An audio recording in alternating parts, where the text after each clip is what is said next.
ഇന്നറിയാൻ current affairs 28/4/2024, 29/4/2024. 2024 ഏപ്രിലിൽ സർവീസുകൾ അവസാനിപ്പിച്ച ആകാശത്തിൻ്റെ രാജ്ഞി എന്നറിയപ്പെടുന്ന എയർ ഇന്ത്യയുടെ വിമാനം ബോയിങ് 747 ജംബോ ജെറ്റ്.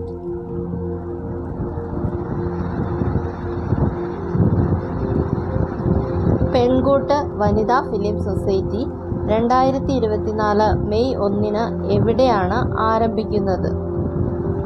കോഴിക്കോട്. 2024 ഏപ്രിലിൽ ഇന്ത്യൻ റിന്യൂവൽ എനർജി ഡെവലപ്മെൻറ്റ് ഏജൻസിക്ക് ഇന്ത്യൻ സർക്കാർ നൽകിയ ഏറ്റവും പുതിയ അംഗീകാരം നവരത്ന പദവി.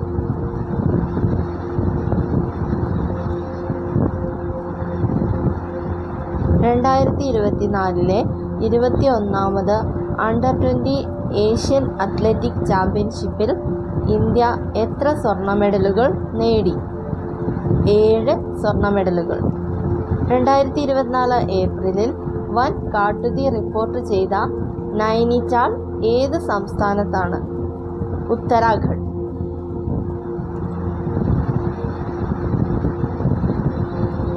കൊക്കോ ബീൻസ് വേർതിരിച്ചെടുക്കുന്നതിനുള്ള കൊക്കോത്തോട് പൊട്ടിക്കുന്നതിനുള്ള ഉപകരണത്തിന് പേറ്റന്റ് ലഭിച്ച ഇന്ത്യയിലെ സർവകലാശാല കേരള അഗ്രികൾച്ചറൽ സർവകലാശാല.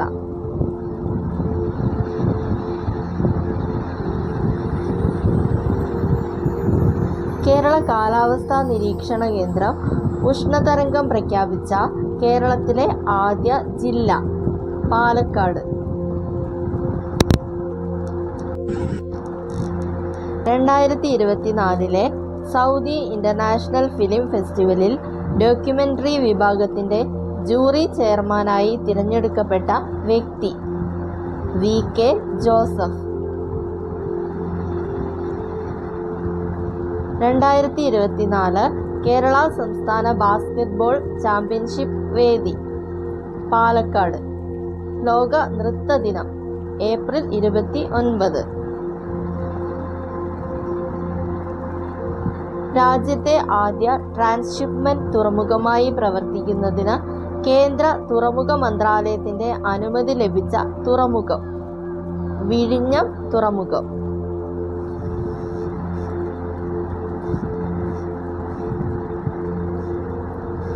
ദക്ഷിണേന്ത്യയിലെ ഏറ്റവും വലിയ ഒറ്റത്തൂൺ മേൽപ്പാലം നിലവിൽ വരുന്നത് കാസർഗോഡ്. ചൈനയിൽ നടക്കുന്ന അമ്പെയ്ത്ത് ലോകകപ്പ് 1ാം സ്റ്റേജിൽ പുരുഷ റിക്കവർ ടീമിനത്തിൽ സ്വർണം നേടിയ രാജ്യം ഇന്ത്യ.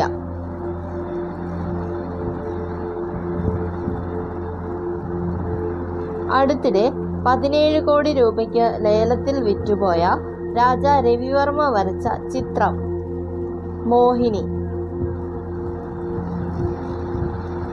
നാഷണൽ ഫിലിം അക്കാദമിയുടെ ചെയർമാനായി തിരഞ്ഞെടുക്കപ്പെട്ട മലയാളി ഡോക്ടർ പോൾ മണലിൽ. സ്ത്രീധനത്തിൽ ഭർത്താവിന് അവകാശമില്ല എന്ന് അടുത്തിടെ വിധി പ്രസ്താവിച്ച കോടതി സുപ്രീം കോടതി.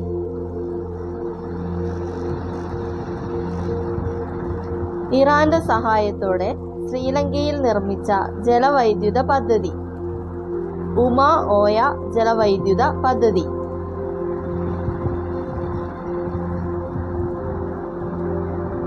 ബഹിരാകാശത്ത് ഏറ്റവും കൂടുതൽ സമയം നടന്ന വനിത എന്ന റെക്കോർഡ് ആരുടെ പേരിലാണ്? സുനിത വില്യംസ്.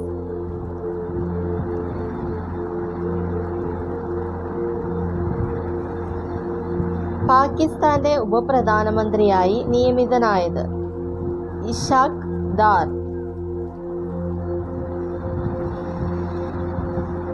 തന്റെ ജീവിതത്തെ ആസ്പദമാക്കി ഓസ്ട്രേലിയൻ ക്രിക്കറ്റ് താരം ഷെയ്ൻ വാട്സൺ രചിച്ച പുസ്തകം ദി